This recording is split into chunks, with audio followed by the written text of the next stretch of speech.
Alright, this is part 2 of making my personal face mask. And as you can see, I decided to go with this for the front. I had some black fabric already from before. I'm using that for the base inside.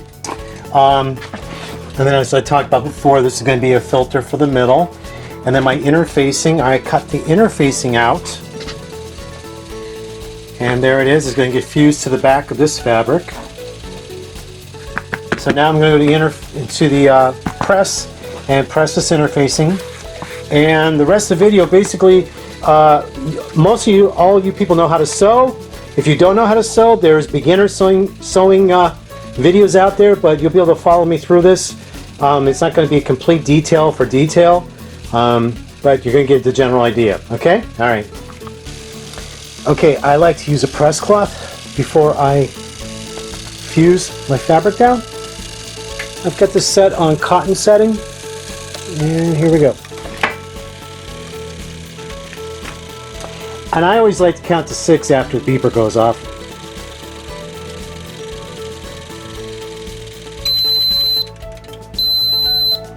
3, 4, 5, 6.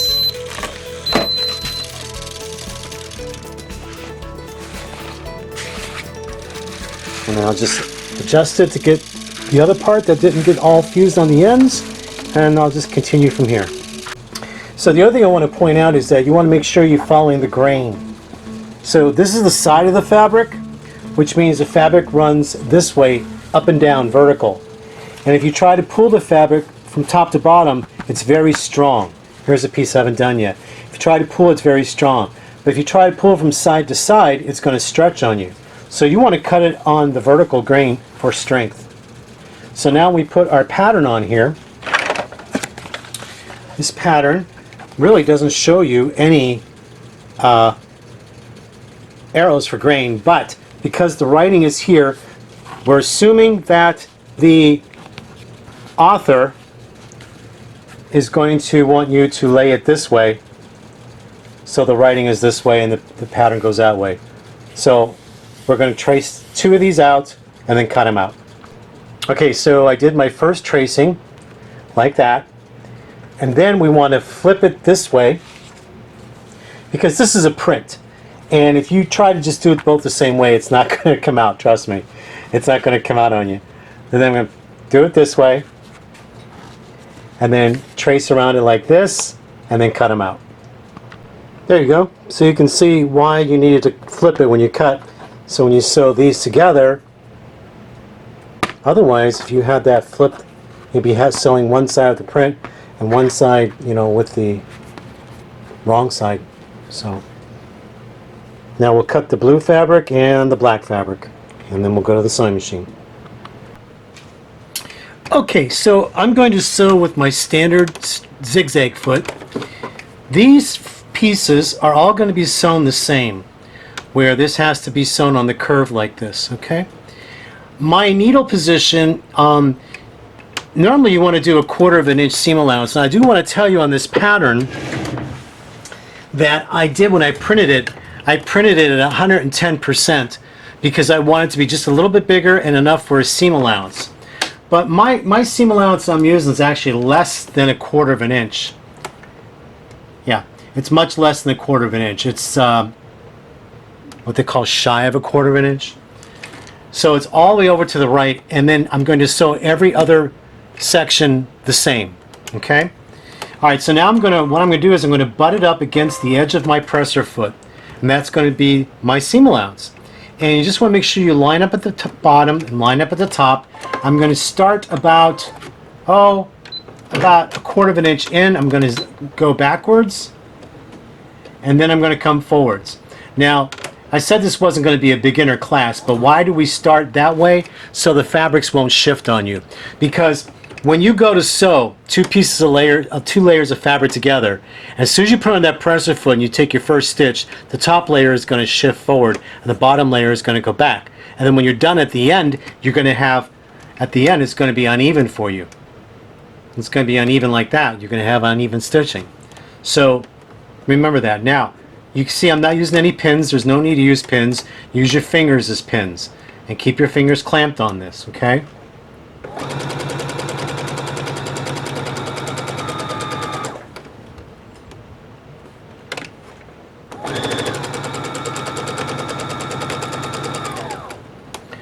Again towards the end, the back stitch to lock it, and cut my threads.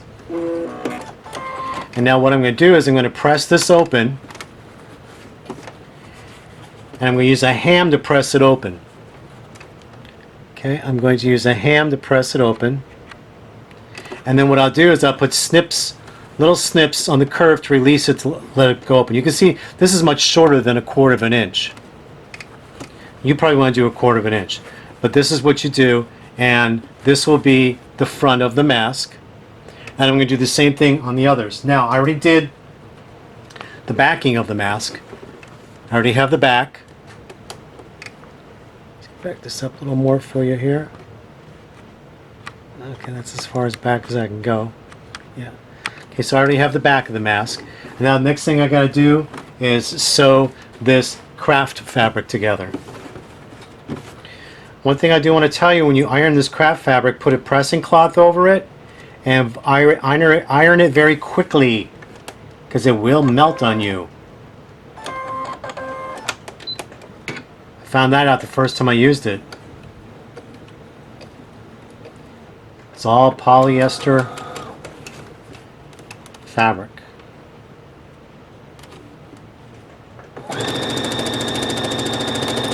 Yeah, if you look at some of my videos on YouTube when I was teaching you and showing you embroidery I was doing on that Singer machine, I was using this black fabric as test fabric. And I was telling everybody about it back then. Alright. And there is this. Now that's done. And honestly, this seam allowance is so narrow that I could just steam this really easily. But I still want to put it on a pressing ham when I press. What we normally do is we put on a pressing ham like this, and then we open up our seam like this. Can't see it. There it is. Okay. We open up our seam, then we run our iron through here, and that's how we do the pressing. And then we're going to snip it. And you can see I did that already with this black fabric. I did already the black fabric where I snipped it on the curve. So now when you have it here, this is actually going to be on the inside. This is going to be the inside of my face. Okay. All right, let's move on. Okay, so let me show you how I'm pressing this.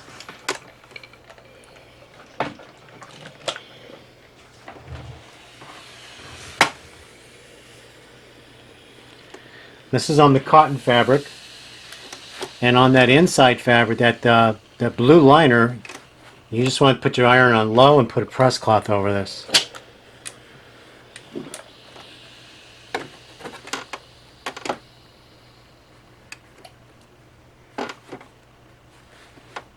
This would be easier to do if I wasn't trying to do this in the camera. I'd have this on my lap.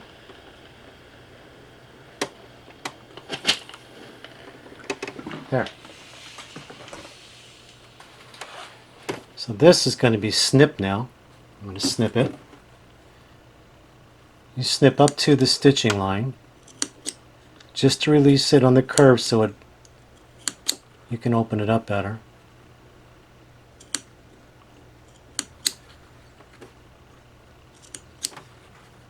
Just be careful. Take your time. We have lots of time. We're going to be home for a long time. So you're going to have lots of time.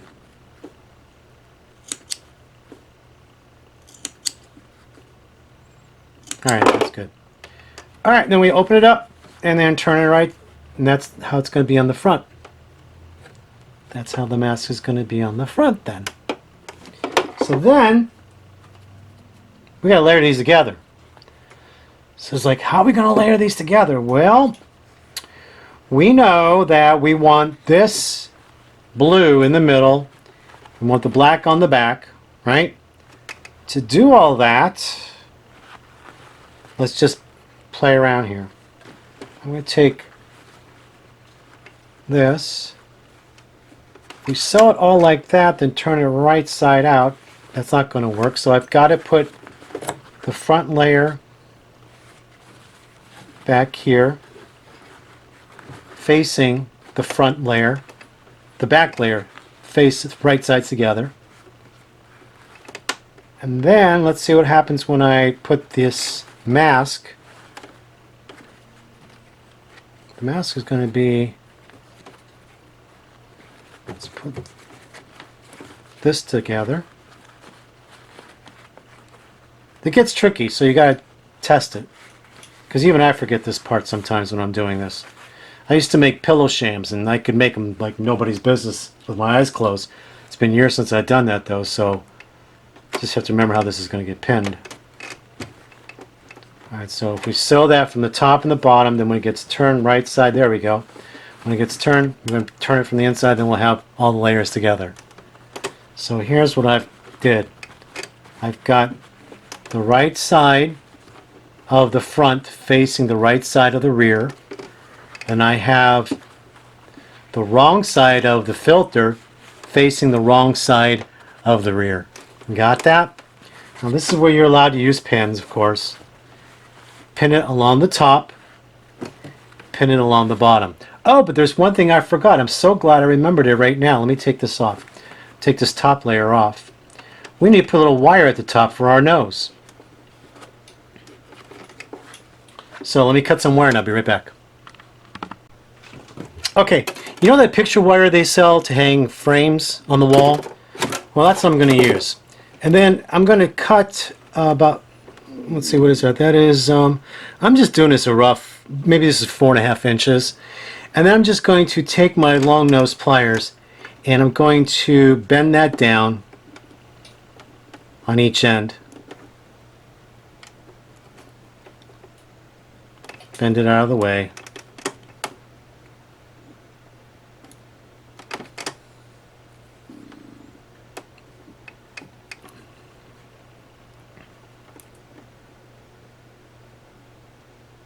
Okay, then after I bend it, I'm going to measure it and find the center.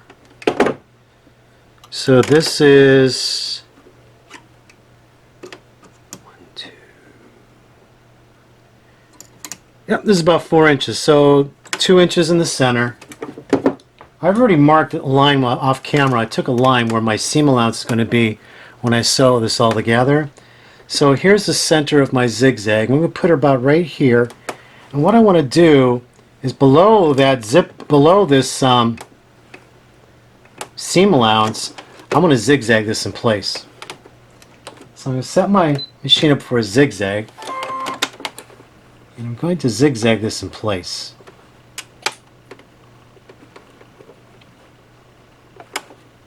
Make sure I got my center. Okay, there's my center. We could do one section at a time.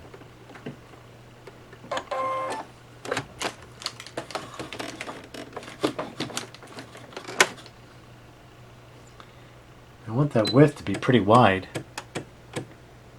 So 4.0 width is good. There it is. And the length, I'm going to keep it about 2.5. And we're going to eyeball this right in there.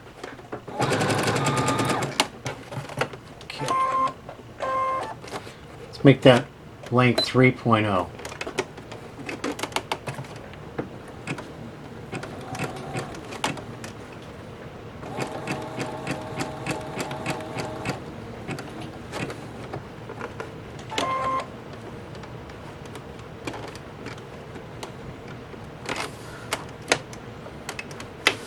Let me cut that. Readjust this.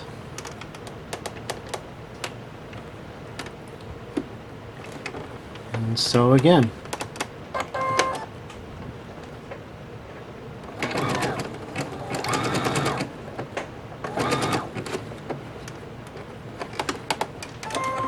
We'll have the wire for our nose, so we can bend this around our nose.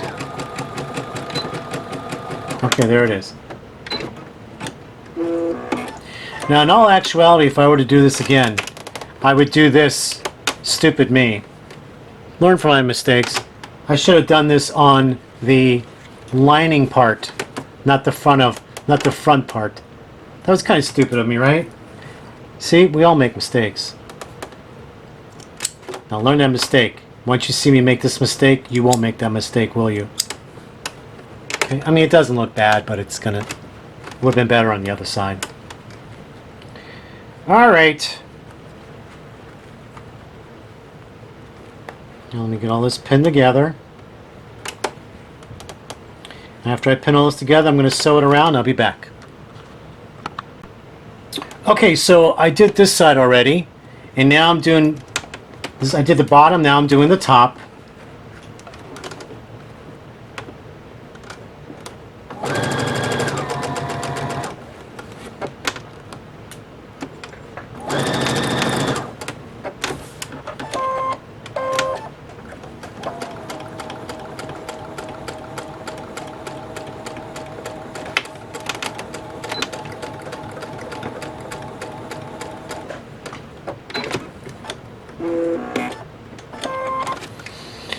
Okay, I'm going to reinsert this wire. There we go. And then I'm going to bend this wire over the thread to lock it in place. And bend the end of the wire over the thread to lock it in place. Okay, then I'm going to reach in here carefully and I'm going to pull all this through the one side.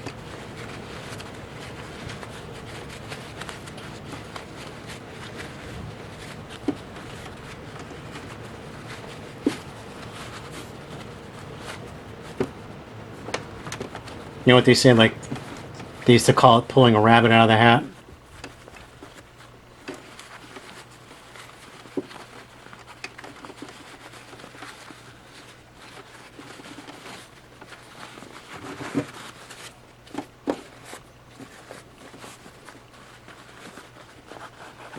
Okay, then you're going to go through and you're going to press lightly around everything. Take a pair of chopsticks if you have, or a point turner, and go all the way around these seams.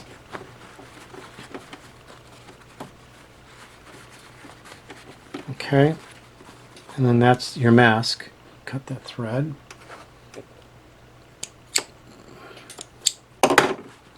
You can't even see really where I put that wire on the front of the mask, but I would do it on the, definitely on the lining next time. Definitely. That was see, when I do my videos, these aren't planned out. I just do them as, I just shoot my videos as I create. They're not scripted, nothing. And actually, this was the very first mask that I've made. So you witnessed me making the very first mask raw from the pattern. Never made it before, and I just did my very first one for you guys. Now what we'll do is we'll make straps. I want to make straps because I've heard so many times people talk about the elastic hurts their ears when they have to wear these masks all day. And I know when I'm in the salon and I wear my mask that I buy, my commercial mask that's got the elastic on it, I only have it on for maybe an hour and a half or 2 hours, and it already hurts the back of my ears. So having the ties to tie, not only will make it more custom fit for the person wearing this, but it will also not have that soreness behind the ear when you got to wear these all day. Now I'm going to try this on. Oh, I can breathe good through this. See, you can breathe really good through it. So you've got the front layer, you've got the fusible interfacing, non-woven fusible interfacing. Then you have the blue craft fabric, which is a polyester, and you can see even though it's a cone, you can't really, you can breathe through it, but it's not really, probably a little waterproof, I bet. And then you've got your back with the interface, that black interfacing, same 911FF, but it's black. I just fused that to the black one. I'll probably run out of that black, but, and then you have this wire here to bend around your nose. All right? Okay. So that's what you'll do to make this mask. Now in my next video, I will show you how to make the straps. So I'll see you in my next video. You take care. Talk to you later, everybody.